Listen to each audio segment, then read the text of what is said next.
Ladies and gentlemen, I am proud to present TwistedGamer's seasonal reviews of Spongebob, or whatever. Now, I told you guys I wasn't going to be making Nintendo videos all the time. I am actually going to be making more videos than just Nintendo. And considering the fact that I know SpongeBob so well as to which episode is called what, and which episode is in what season, I figure this is really time to review SpongeBob, because SpongeBob was like my childhood show. Although I kind of watched Cartoon Network more than Nickelodeon, I still went there, saw a little SpongeBob, maybe some other cartoons on, like, say, True TV or whatever, but yeah, SpongeBob is like my number 2 main show. I still don't know. There's another show that I'm not going to speak of that I think I know more. But yeah, whatever. So, seasonal review, SpongeBob, seasonal reviews of SpongeBob is going to be where I review every episode of SpongeBob, except backwards. Backwards means like I start from season 11, 10, 9, 8, 7, 6, 5, 4, 3, 2, and 1. Because, I don't know, that's kind of like a twist. And season 11, 10, and 9 are pretty intriguing. Like, they're sort of interesting and haven't really been talked about yet, other than, say, Noah David or Mr. Enter. They're probably, like, the only people that have talked about SpongeBob season 11 or 10. And, yeah, so today, ladies and gentlemen, I'm going to be reviewing TwistedGamer's seasonal reviews of SpongeBob Season 10, Part 1. Yeah, Season 11 hasn't finished as of the time of this video. So that's why I have to start with Season 10. So yeah, this Season 10 is kind of mixed. Let me go over it. The first episode of Season 10 of SpongeBob is called Whirly Brains. Now, this episode is controversial, say.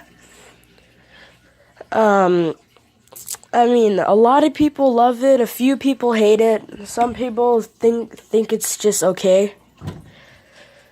For me, well, there were a few parts that are kind of Squidward torture, maybe a little bit of filler, but other than that, I thought the brain part was really interesting. The episode's about SpongeBob and Patrick getting bored of each other, so they get a thing called Whirly Brains that they see on TV. It's like a toy where you use your brain to fly around and see the world from the sky. Because, like, your eyes and your brain's attached, and I don't want to get into it. But yeah, so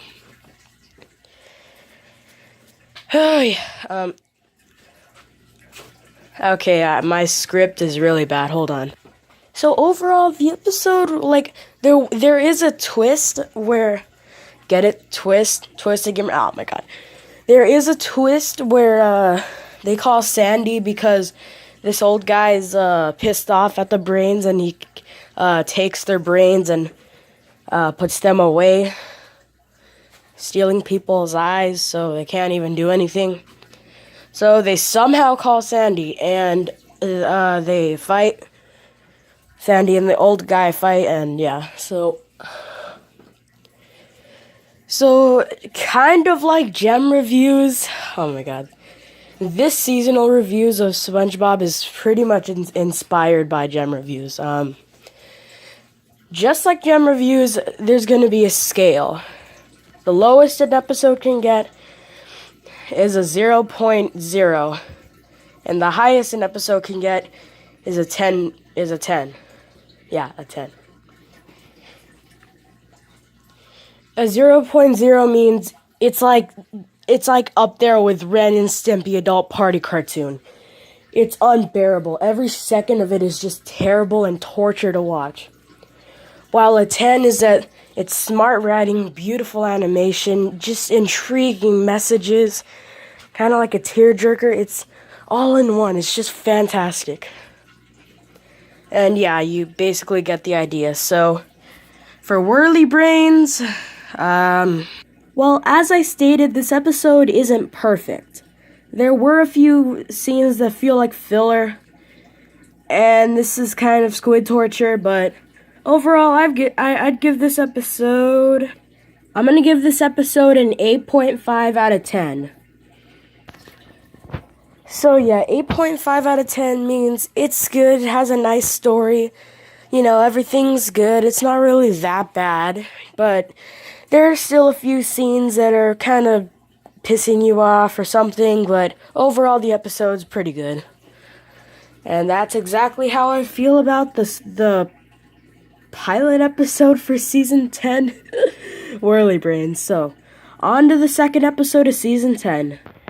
By the way, I think there will be like maybe 3 or 4, maybe even 5 episodes for his seasonal reviews of SpongeBob Part 1. And yeah, so keep that in mind. I can only record for so long. So the second episode of SpongeBob Season 10 is called Mermaid Pants. So the episode's about, well, as many people know, Mermaid Man's voice actor, I forgot his name, actually passed away. And I guess the staff felt bad if they replaced him. So Mermaid Man and Barnacle Boy episodes aren't possible anymore. So the next best thing was SpongeBob and Patrick dress up as Mermaid Man and Barnacle Boy. And, you know, Mr. Krabs and Squidward are enemies called Dr. Negative and Cashman or whatever. I forgot. So, yeah, and then, since they're not actually evil, Mr. Krabs and Squidward go get evil. Go to get evil. Such as they try to rob a bank, but that doesn't work out. And, yeah, so I really love the part where it seems like this guy's just a little guy. Like the bank clerk or whatever, he's like a little dude, but then he just grows into like a tough-ass guy, and then he beats the shit out of them. The difference between Whirly Brains and the Mermaid Pants with Squidward and Mr. Krabs is that, well, in Whirly Brains, Squidward straight up, like, the first time we see him, he's freaking out. But in Mermaid Pants, this isn't the first time we see him. And it's actually played off as a joke, and it actually succeeds as a joke. With Whirly Brains, I don't know if Squidward freaking out was meant to be a joke or not. I get it at the very end of Whirly Brains, but anyway, so eventually Squidward decides to actually play along, but too far, because he actually wants to kill SpongeBob and Patrick, as implied. So, but that doesn't end up working, and they get fried in this thing that, they get fried in grease that Squidward was trying to fry them in. But apparently SpongeBob is immortal, so he can just jump out. And yeah. There's also a nice joke where Patrick eats Squidward after he's fried and is like, sushi or whatever. Think he just became a cannibal for that, but whatever. And then as SpongeBob and Patrick are driving off into the sunset, beautifully animated, I might add, the narrator says, I don't pay enough for my job. And then he says, I wonder if it's too late to go back to another job I forgot. And yeah, this episode is just, wow, it's incredible. There were maybe like 1 or 2 times I was feeling kind of bored of it. Although not by that much. This episode This episode is pretty good. Mermaid Pants, the second episode of SpongeBob Season 10, gets a 9.3 out of me. So this is the better episode of the two. But let's see if the next episode, Unreal Estate, can do any better. And yes, as I said, the third episode of SpongeBob Season 10 is called Unreal Estate. So I thought this episode wouldn't, get aired because, get it, real estate, except Unreal Estate, I don't know. Basically, this episode is, it's kind of all over the place. It did take a few risks with me. It did take a risk or two. Basically from the title you can guess that it's like SpongeBob's having trouble with his house, but it's like unreal. And there are a lot of gags in this episode. Some of them are pretty good and actually made me chuckle a little bit. While maybe a few actually just made me think, why? That joke was terrible. This episode did take a lot of risks, but some of them backfired, although there were more of them that actually succeeded than backfired. There's a nice gag, or a visual gag, I don't know, that SpongeBob has to find a new house, and every time it's a new house, it's not a pineapple. If it's a jalapeno, SpongeBob comes out the door. The narrator's like, who lives in a jalapeno under the sea? SpongeBob SquarePants. And as he's opening the door, like in the normal intro, he's actually on fire because, it's a jalapeno. And then there's another one where I don't remember, but it's I think it's like a hot dog or a hamburger. And then whenever he comes out the door, he's all fat and eating it. It's just so funny. That was probably the highlight of the episode for me, especially since that was the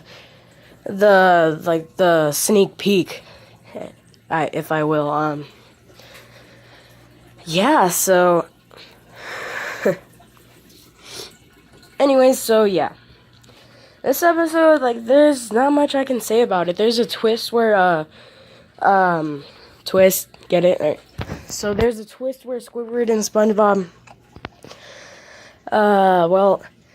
SpongeBob wants this house, and then Squidward's like, I'll trade you that house, so SpongeBob can live in Squidward's house. But at first he's having fun, but then he goes to bed and he puts up a clock, or an alarm clock. But then when he wakes up, he realizes it was actually a bomb. And then, or it's like a blast-off thing, or it's a countdown, I should say. And then Squidward goes to space, and then he crash lands into the ground right next to SpongeBob's house. And yeah, it's just really interesting, really entertaining. And yeah, so what do I think of this episode? Well, Unreal Estate, it takes a lot of risks. Some of them really backfire. Some of them hit bullseyes, but yeah. This episode actually has the most problems out of the three so far. It's sort of squid torture, or not really, because he's wanting SpongeBob to move out, I don't know, but... And there are a lot of scenes, or not a lot, but a few scenes, maybe a little bit more. A few scenes where I was like, why? This is just filler. And it is true. There's a little bit of filler in this, but there are some really funny jokes in this episode, and, quite beautiful animation. But yeah, so, what do I give this episode? Well, with all the filler and a few horrible scenes, a few unfunny jokes, and a little bit of squid torture, I'm sorry, but I have to give this episode I'm gonna go ahead and give this episode an 8.0 out of 10. So an 8 out of 10. Yeah, it's definitely the worst episode out of these three, but guys, let me say, this is still a pretty amazing episode. Yeah. So I guess that'll have to do it for my Twisted Gamers seasonal reviews of SpongeBob Season 10. So yeah, make sure to like and subscribe, all that, and I'll see you guys next time. Peace!